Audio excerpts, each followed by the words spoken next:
നമസ്കാരം. പാകിസ്ഥാന്റെ സാമ്പത്തിക വ്യാവസായിക സ്ഥിരാകേന്ദ്രമായ കറാച്ചി നഗരത്തെ ഭീതിയിലാഴ്ത്തി തീപിടുത്തങ്ങളുടെ പരമ്പര തുടരുന്നു.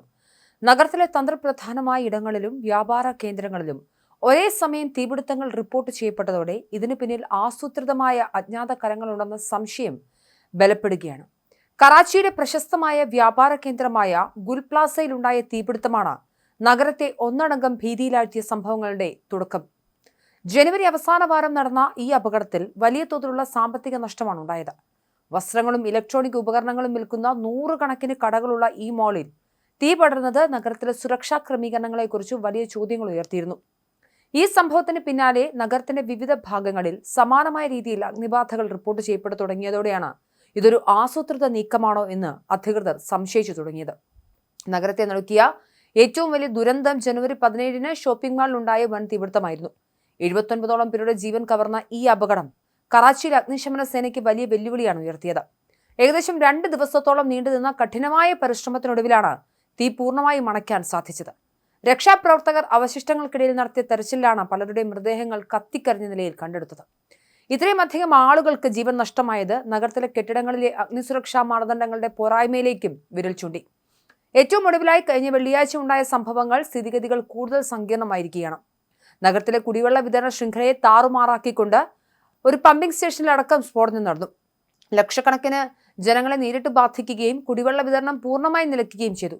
എന്നാൽ സ്ഫോടനത്തിന് തൊട്ടു പിന്നാലെ നഗരത്തിന്റെ വിവിധ 5 ഇടങ്ങളിൽ ഒരേ സമയം തീപിടുത്തമുണ്ടായതാണ് അട്ടിമറി സാധ്യതകൾക്ക് ആക്കം കൂട്ടുന്നത്.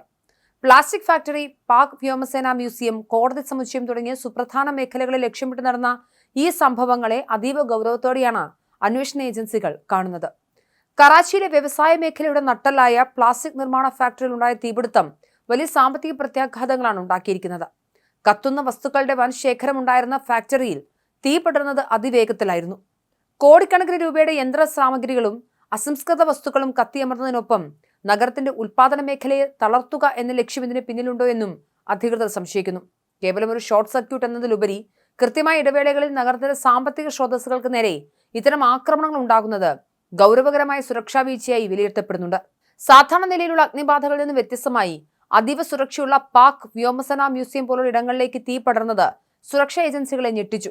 സൈനിക നിയന്ത്രണത്തിലുള്ളതും കർശന സുരക്ഷാ പരിശോധനകളുള്ളതുമായ ഇത്തരം മേഖലകളിൽ തീപിടുത്തമുണ്ടാകുന്നത് നഗരത്തിന്റെ പ്രതിരോധ സുരക്ഷാ സംവിധാനത്തെ വെല്ലുവിളിക്കുന്നതിന് തുല്യമാണ്.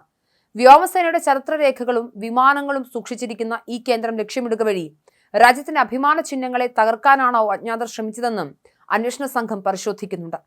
ഏറ്റവും ഒടുവിലായി കോടതി സമുച്ചയത്തിലും സർക്കാർ ഓഫീസുകളിലും തീപിടുത്തമുണ്ടായത് അന്വേഷണത്തെ പുതിയ തലത്തിലേക്ക് എത്തിക്കുന്നുണ്ട്.